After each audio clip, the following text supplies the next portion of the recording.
Vamos falar um pouquinho do capítulo 17, da formação dos médios, um pouquinho do capítulo 18, dos inconvenientes. E, como já dissemos, vocês têm que ler o livro dos médios em paralelo. Da formação, capítulo 17. Eu fiz uns resuminhos aí, peguei de um material que eu já tinha, a gente vai ler e depois a gente vai explicar. A eclosão da mediunidade como faculdade natural não depende de lugar, nem de sexo, nem de condição social, nem da moral da pessoa e nem da filiação religiosa. Não se deve forçar a eclosão da mediunidade, mas oferecer condições apropriadas para que aconteça de forma natural e equilibrada, e se saiba como utilizá-la. Isso é importante porque algumas pessoas, principalmente algumas que fazem cursos e outras mais, ficam naquela ansiedade de estar desenvolvendo alguma coisa. A gente já conversou que existem várias formas, nem todas as pessoas são ostensivas, nem todas têm todas as faculdades. Então a gente deve trabalhar e aguardar que aconteça o que tem que acontecer de uma maneira consciente.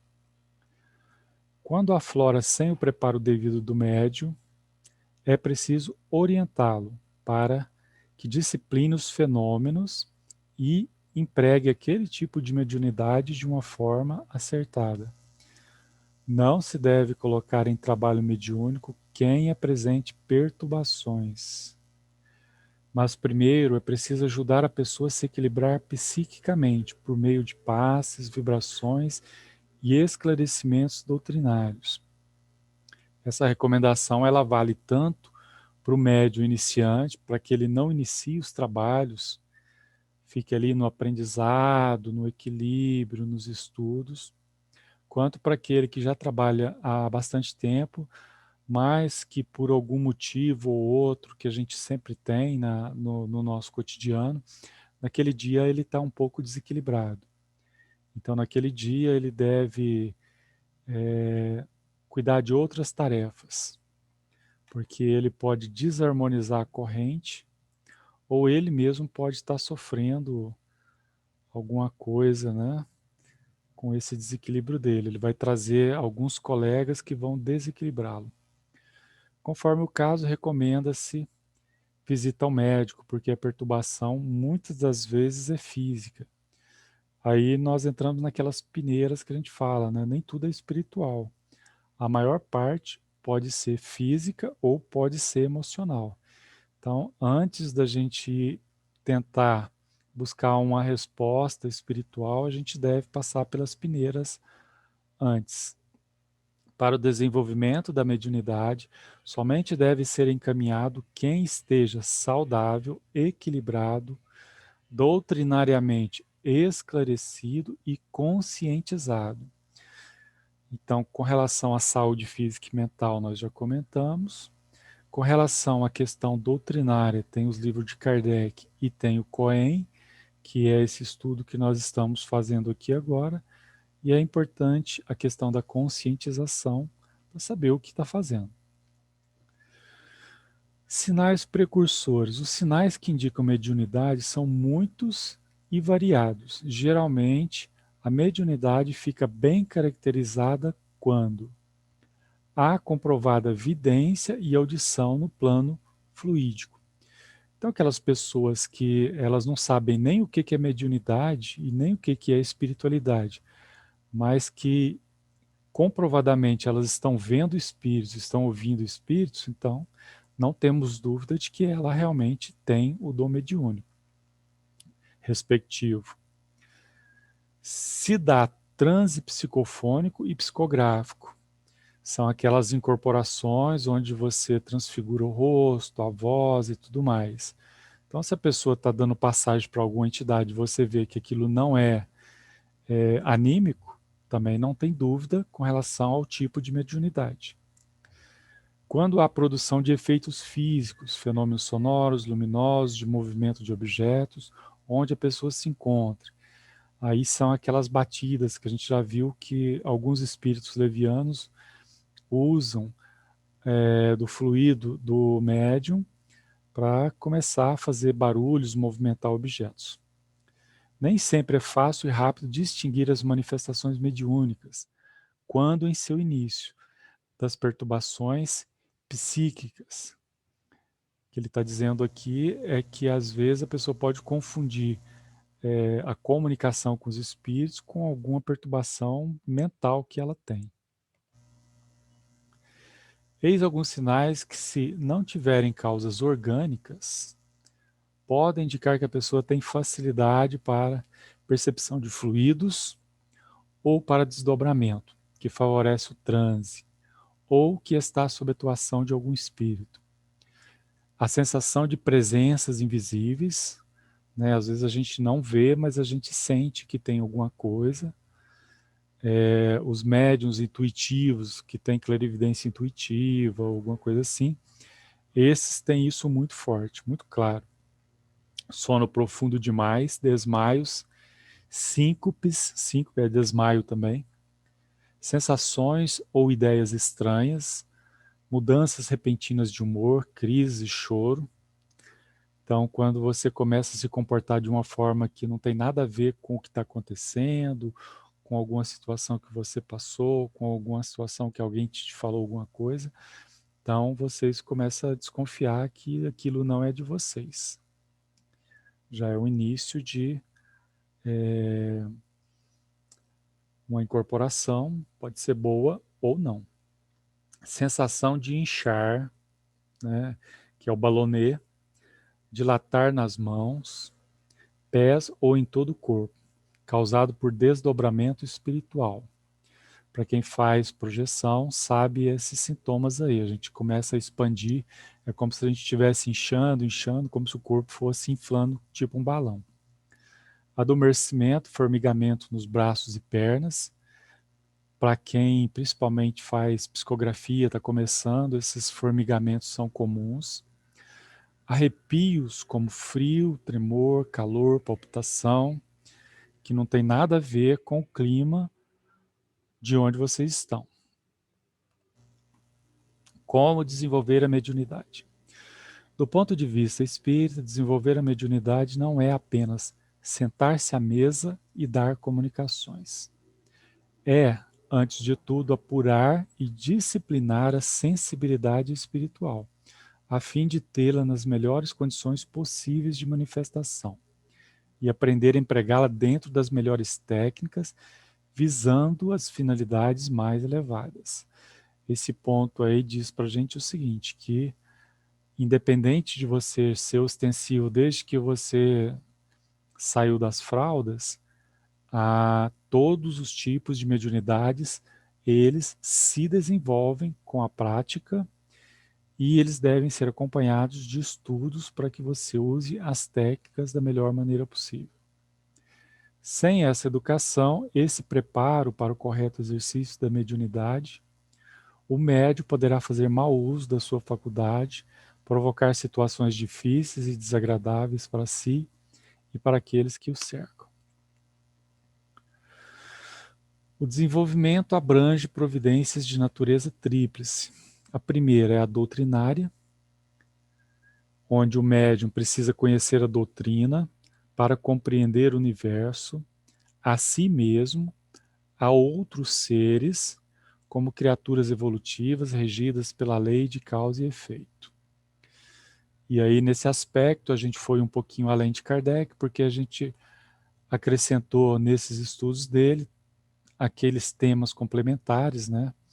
Nós vimos aí as entidades da Umbanda, vimos os mestres ascensos, elementais, vimos os reptilianos, vimos seres extraterrestres, intraterrestres. Tudo isso está na quarta, quinta, sexta dimensão, e tudo isso faz parte do mundo que vai entrar em contato com o médium ou que o médium vai entrar em contato com ele. Atenção especial será dada à compreensão do intercâmbio mediúnico, ação do pensamento sobre os fluidos, né? Tudo é energia e a mente manipula a energia. Natureza e situação dos espíritos, Você tem que saber com quem que você está lidando, perispírito e suas propriedades na comunicação mediúnica. E também entender quais são os tipos de mediunidade e tentar entender qual é o seu tipo. O segundo aspecto é a técnica, que são os exercícios práticos à luz dos conhecimentos, para que o médium saiba distinguir espíritos e fluidos. Como concentrar e desconcentrar, como entender o desdobramento que acontece, como controlar as manifestações, analisar os resultados delas e etc. Observação: quando se inicia a prática mediúnica, pode acontecer de os fenômenos se intensificarem e ampliarem. Não pense o médium que seu estado piorou, mas que os espíritos estão agindo sobre os centros de suas sensibilidades, preparando o campo para as atividades mediúnicas. Persevere o médico, mantendo bom ânimo e aos poucos, com a educação de suas faculdades, as sensações ficarão bem canalizadas, mas lhe causando perturbações.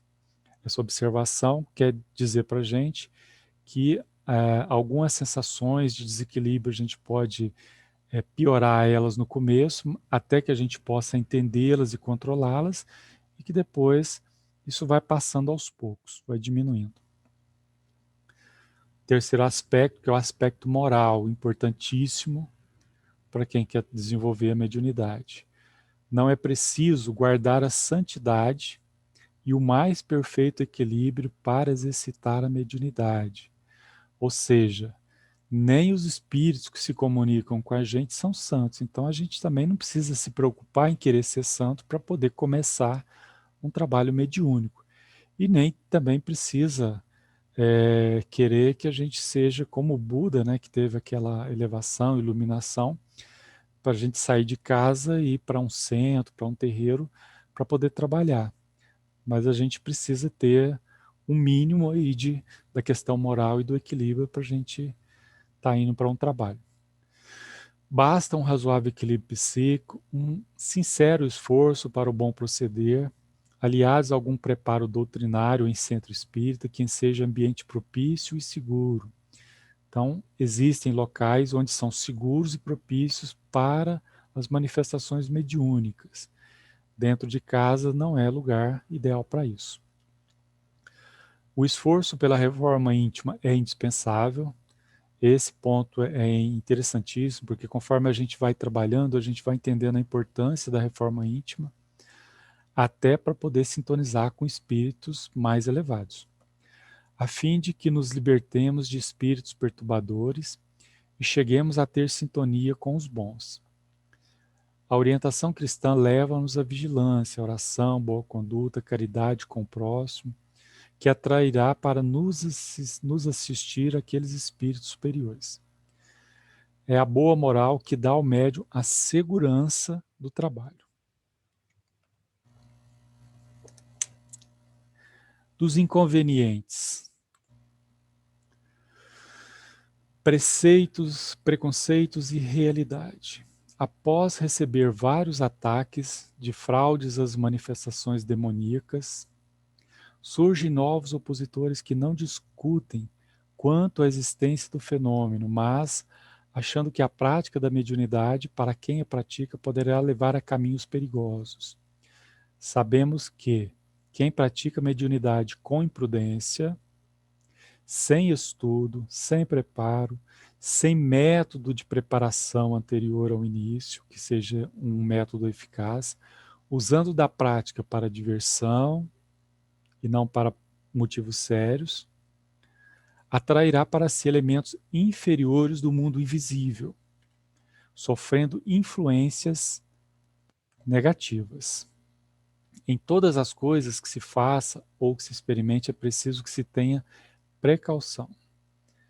Um exemplo, né? Ninguém vai entrar num laboratório para manipular substâncias químicas sem uma noção mínima sobre o que são aquelas substâncias, os riscos, os cuidados que se deve ter com aquilo.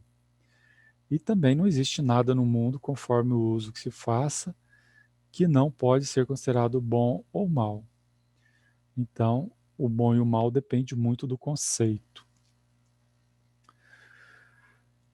Ponto número 2, precauções, conhecimentos e aperfeiçoamento moral. As dificuldades experimentais mediúnicas estão na razão direta do desconhecimento das leis psíquicas que regem esses fenômenos, deixando o homem na ignorância ou estimulando a criação de crendices e absurdos que procura se agarrar. Em tais condições, poderá acontecer diversas ciladas, muito mais aos médiuns do que aos observadores. O médium é um ser sensível, impressionável, tem necessidade de sentir-se envolto em uma atmosfera de calma, de paz, de benevolência, que só a presença dos espíritos adiantados podem criar. Segundo a lei de sintonia vibratória, que ajuda na ligação entre duas pessoas, criando a simpatia ou a antipatia, estamos constantemente rodeados de entidades. Kardec já falou isso, né? Que à nossa volta existem vários e vários espíritos, atraídas pelo nosso hálito mental. O que é o nosso hálito mental? As nossas vibrações, os nossos pensamentos, os nossos sentimentos, as nossas índoles morais. Assim aos maus se ligarão os maus, ou seja, aqueles que estão vibrando numa frequência baixa, vai atrair para si, né, uma fila de seguidores de baixa vibração. E aos bons se ligam os bons, da mesma maneira que aqueles que estão atentos e tomando cuidado com a reforma íntima, com bons pensamentos, e aquele blá blá blá todo, no Evangelho tem lá o, né, do bom espírita e tudo mais, esses vão atrair espíritos mais elevados, seus anjos, seus mentores e por aí vai. Espíritos elevados nos preservam de abusos e perigos, mediante seus conselhos, mas sua proteção será ineficaz se não nos esforçarmos por nos melhorar. Né? Então, o primeiro conceito fala para a gente se preparar, não brincar, tomar cuidado, porque a gente pode ser assediado, e nós somos assediados. O segundo fala para a gente tomar cuidado com os pensamentos e vibrações, porque a nossa sintonia, o nosso hálito mental é que vai dizer quem está do nosso lado. E o terceiro fala da loucura. A mediunidade poderia produzir a loucura não mais que qualquer outra coisa, quando a fraqueza do cérebro não oferece predisposição para isso. Ou seja, se o cérebro da pessoa que se candidata a médium já não tem uma predisposição para loucura, não é pelo fato dela desenvolver a mediunidade ou ela não desenvolver a mediunidade que essa doença vai acontecer. A mediunidade não provoca loucura, se a loucura já não existe no germe. Se o seu princípio já existe, o que facilmente se conhece pelas condições psíquicas e mentais da pessoa. O bom senso nos diz que devemos ter todos os cuidados necessários, pois neste caso, qualquer abalo será prejudicial. Então, se já tem o germe da loucura, tem que tomar cuidado para não acionar esse gatilho. E isso é uma colocação interessante, porque muitas vezes a gente encontra pessoas desorientadas, falando sozinha, e a gente vai falar, nossa, aquele lá é um médium, está falando com os espíritos. E às vezes não é, às vezes ele realmente é louco mesmo, não tem nada a ver de espírito ali. Outra coisa é a questão do desenvolvimento de crianças e jovens, que é outro tipo de perigo. Então nós já vimos 3 tipos de perigo, e esse das crianças fala o seguinte, que é inconveniente o desenvolvimento de mediunidade estimulado em crianças e jovens. Embora boa parte do material que serviu para fundamentar a doutrina espírita tenha vindo por mão de jovens, se vocês se lembram, né? Os primeiros materiais produzidos por Kardec, As irmãs tinham 13, 14 anos, mais ou menos. Então, tenha vindo por meio de jovens preparados intelectualmente para desempenhar o papel ativo nas comunicações, os fenômenos tinham um caráter eminentemente espontâneo. Então, aquelas meninas que ajudaram Kardec, elas eram médiuns espontâneos, os pais não forçaram nada. Só se deve cercar de cuidados especiais crianças que manifestarem espontaneamente a faculdade, procurando por todos os meios evitar o incentivo ao desenvolvimento, buscando apenas instruí-las e formar sua personalidade. Então, se vocês têm filhos pequenos, né, ainda muito jovens, pré-adolescentes ou mais jovens ainda, é importante já começar a questão da orientação espiritual, participando de grupos de estudos, vocês conversarem bastante, mas não no sentido de estar incentivando para que eles corram atrás ou que eles manifestem estas faculdades. Né? Se isso estiver gerando algum inconveniente para a criança, vocês podem procurar os centros, procurar algum trabalho para fazer um fechamento de chakra, algum bloqueio que depois pode ser revertido, né? Mas evitar sempre incentivar. Quando ela já tiver maturidade espiritual, a maturidade espiritual é muito relativa, né? A física, a gente pode falar que talvez 15, 16, 17 anos. A mental, tem gente com 40 anos que não tem maturidade mental até hoje, e outros com 10, 12 que já dão show. Então é muito relativo.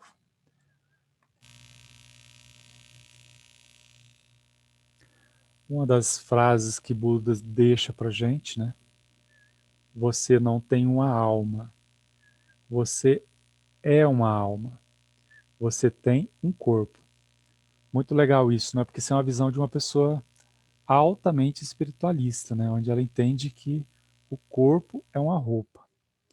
Hoje a gente sabe que no planeta nosso, infelizmente, o pensamento ainda é o oposto do que ele está colocando aí.